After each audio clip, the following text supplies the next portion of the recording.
आज हम लोग फैराडे के वैद्युत अपघटन के नियम के बारे में अध्ययन करेंगे कि फैराडे ने वैद्युत अपघटन के नियम संबंधित क्या तथ्यों को दिया था। जैसे फैराडे के दो नियम हैं, आप लोग फिजिक्स में पढ़े होंगे कि फैराडे ने कुल दो नियम दिया है। तो दोनों नियमों में सबसे पहले हम अध्ययन करेंगे प्रथम नियम का। प्रथम नियम क्या है फैराडे का, तो देखिए यहाँ पर हमने बोर्ड पे भी लिख दिया है आपकी सुविधा के लिए। बता रहे हैं क्या कि जब किसी विद्युत अपघट्य के विलयन में विद्युत धारा प्रवाहित किया जाता है तो वह इलेक्ट्रोडों पर आक्षेपित एवं या अपचयित होने वाले आयनों की मात्रा विलयन में प्रवाहित होने वाले आवेश पर निर्भर करती है। यानी किसी विद्युत अपघट्य में हम विद्युत धारा प्रवाहित किए तो उस विद्युत धारा के प्रवाहित करने में हमें कोई ना कोई मीडिएटर की ज़रूरत पड़ती है ना। वो मीडिएटर बना है इलेक्ट्रोड। इलेक्ट्रोडों पर आक्षेपित अथवा अपचयित होने वाले आयन की मात्रा पर निर्भर करती है। तो हम इसको समझते हैं सूत्र के माध्यम से। माना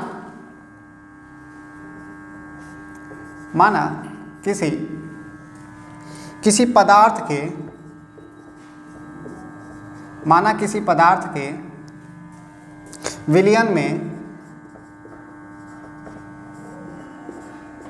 Q कूलाम आवेश प्रवाहित करने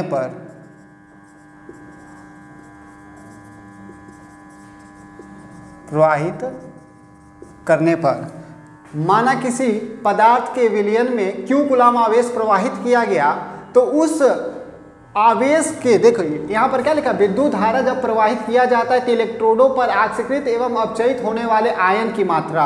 अब देखिए इलेक्ट्रोड पर कौन सी मात्रा आ रही है, तो यहाँ पर हो जाएगा आवेश प्रवाहित करने पर मुक्त होने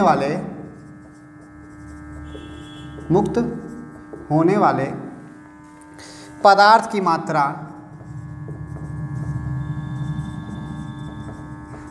मात्रा जो है वो क्या हो जा रहा है, W हो जा रहा है। यानी इस तथ्य से क्या हो जा रहा है, जो पदार्थ की मात्रा है वो आवेश की मात्रा, पदार्थ की जो मात्रा है वो किसके समानुपाती हो जा रही है, आवेश की मात्रा। यानी जो Q कूलाम आवेश दिया जा रहा है उसके समानुपाती हो जा रही है। यानी यदि हम अब देखते हैं, आप लोग फिजिक्स में पढ़े होंगे, चूंकि हम इसको अलग इंडिकेट कर दे रहे हैं। देयरफॉर Q इक्वल टू होता है I इंटू T। आवेश जो होता है, आवेश किस पर निर्भर करता है, धारा तथा समय पर निर्भर करता है। यानी हम यहाँ पर लिख सकते हैं capital W proportional to I into क्या हो सकता है, T हो सकता है। अब इस प्रोपोर्शनल का सिंबल हटाने के लिए हम क्या कर सकते हैं, एक कोई कांस्टेंट ले लेंगे और हमारा यहाँ पर कांस्टेंट बन जा रहा है Z इंटू हो जा रहा है I इंटू T। यहाँ पर जो देखिए W इक्वल टू क्या हो जा रहा है, W equal to Z into I into T हो जा रहा है। अब देखिए एक फार्मूला यहाँ पर मिल गया, कूलाम के पहला नियम से यह फार्मूला मिल गया, जहाँ Z जो है क्या हो जा रहा है, Z हमारा परावैद्युत यानी विद्युत रासायनिक तुल्यांक हो जा रहा है। ये Z है विद्युत रासायनिक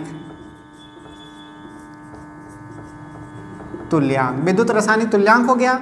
I क्या हो रहा है, धारा है, विलयन में प्रवाहित धारा। T क्या है, समय है, और W तो आप ऊपर लिखा है कि पदार्थ की क्या है, मात्रा है। तो यहाँ पर यह फार्मूला बन जा रहा है, ठीक है ना।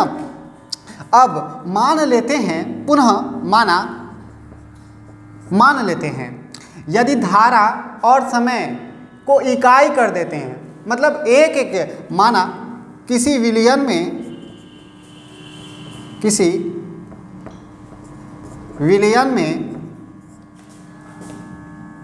1 एम्पियर की धारा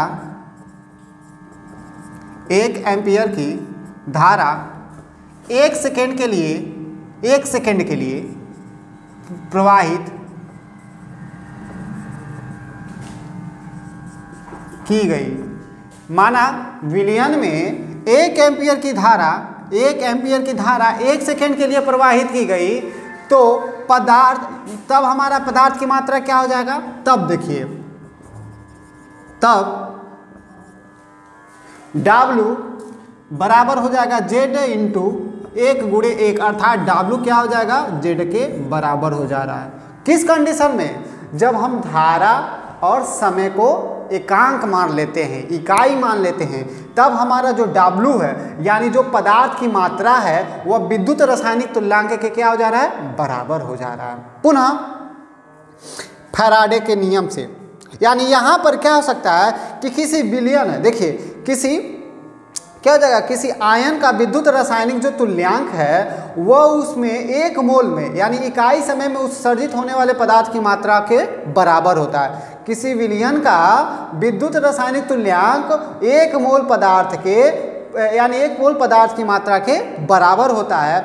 अब यहाँ से लिखा जा सकता है फैराडे नियतांक, फैराडे के नियम से, फैराडे के नियमानुसार, फैराडे के नियमानुसार क्या हो जाएगा, यहाँ पर जो हो जाएगा फैराडे को F से प्रदर्शित करते हैं, फैराडे के नियमानुसार N इंटू E हो जाएगा। अब देखिए यहाँ पर ये क्या होता है, फैराडे नियतांक, फैराडे का मान जो होता है वो किसी विलयन में, देखिए क्या रहा है, 1 मोल में उपस्थित इलेक्ट्रॉनों की संख्या के गुणनफल के बराबर होता है फैराडे नियतांक। 1 मोल में उपस्थित इलेक्ट्रॉनों की संख्या। तो अब बताइए यहाँ पर हम लिख दे रहे हैं और नीचे लिख दे रहे हैं अभी कैलकुलेट करके, F इक्वल टू हो जाएगा n का मान। अब n क्या है, एवोगैड्रो संख्या है, तो n का मान होता है 6.23 गुणे 10 का पावर हो जाता है 23 गुणे इलेक्ट्रॉन का मान क्या होता है, 1 इलेक्ट्रॉन का मान होता है 1.6 गुणे 10 में -19 कूलाम आवेश।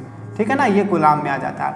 अब दोनों को कैलकुलेट कर देंगे तो 96,498 के समथिंग में आएगा। तो इसको हम लिख सकते हैं फैराडे के इक्वल टू में 96,500 लगभग में मान लेंगे, यानी 1 फैराडे नियतांक में इतना कूलाम होता है। तो ये हमारा एक मान पता चल जा रहा है। अब देखिए क्या किया जाएगा कि यानी इतना कूलाम होगा, ध्यान रखना इसका मात्रा क्या होगा, कूलाम ही होगा, कूलाम। ठीक है ना, ये हो जा रहा है।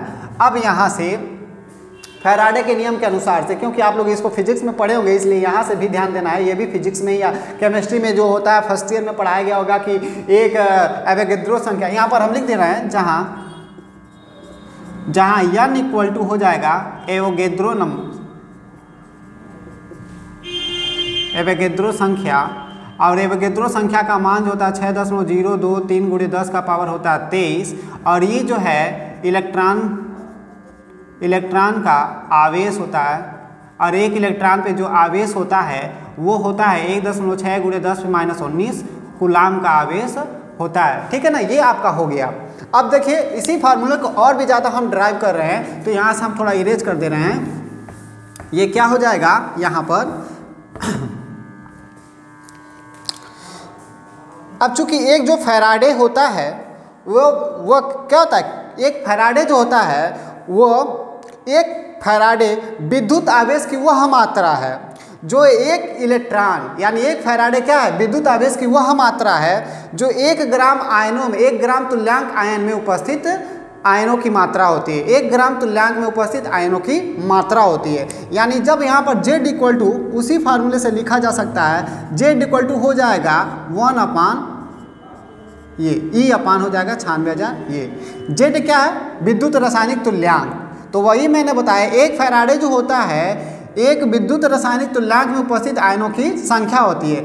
E है यहाँ पर लिख दिया जाएगा, जहाँ E बराबर आक्सीकृत या अपचयित होने वाले आयन की संख्या। E हमारी आक्सीकृत या अपचयित होने वाले आयन की संख्या है। अब इससे पहले एक फार्मूला था, क्या था कि W बराबर था Z इंटू IT था, यह फार्मूला था। अब देखिए Z का मान कितना मिल गया है, E अपान 96,009 मतलब ये दिया, तो E यानी W बराबर यहाँ से हो जाएगा, इसी की जगह पर हम इसको रख लेंगे E into I into T equal two upon हो जाएगा 96,500। ये देखिए हमारा एक फार्मूला मिल गया, समझ में आ गया नहीं आ गया।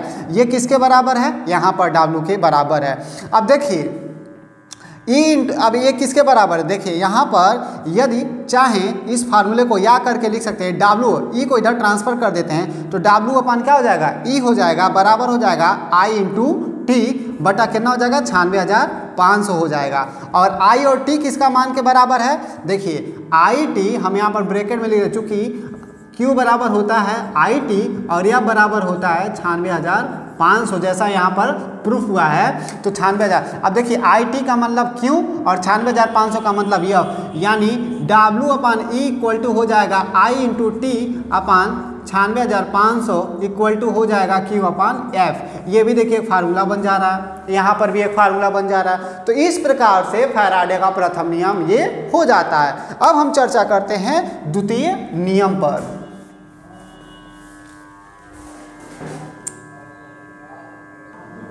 तो बच्चों, हम लोग फैराडे के द्वितीय नियम के बारे में अध्ययन करते हैं कि फैराडे ने अपने दूसरे नियम पे क्या दिया था। पहले नियम में हम लोगों ने देखा है कि क्या मिला है।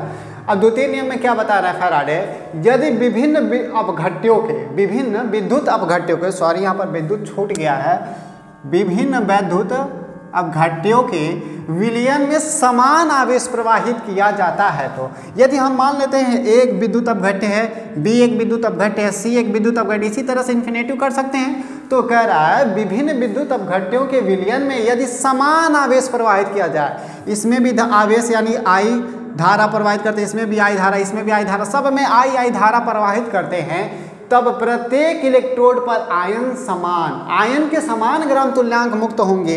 इसको हम लोग फार्मूले के रूप में पढ़ते हैं, कैसे हो जाएगा। अभी हम लोगों ने पढ़ा है कि W/E इक्वल टू क्या था, IT/ ये हो गया, ठीक है ना, ये हमने पढ़ा था।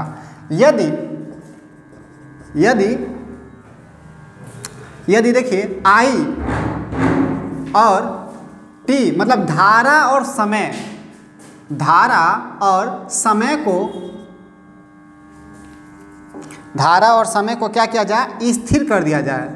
स्थिर करने पर, यानी धारा और समय को यदि स्थिर कर देते हैं तो W/T इक्वल टू क्या हो जाएगा, स्थिरांक हो जाएगा। स्थिर करने के से स्थिरांक हो जाएगा, और यहाँ पर जो हो जाएगा W इक्वल टू स्थिरांक गुणे हो जाएगा E। अब ये देखिए स्थिरांक हटाएंगे तो क्या हो जाएगा, WE के क्या हो जाएगा, प्रोपोर्शनल हो जाएगा। यहाँ पर देखिए फार्मूले को उल्टा ड्राइव कर रहा है कि क्या हो गया, यहाँ पर W किसके प्रोपोर्शनल हो गया, E के। W क्या है, पदार्थ की मात्रा, E क्या है, अभी हमने बताया था ऑक्सीकृत तथा अपचयित होने वाले पदार्थ की मात्रा, आयन की मात्रा, ऑक्सीकृत तथा अपचयित होने वाले आयन की मात्रा जो है E है। तब यहाँ से क्या हो जाएगा, देखिए यहाँ पर W जो है वो E के बराबर हो जा रहा है।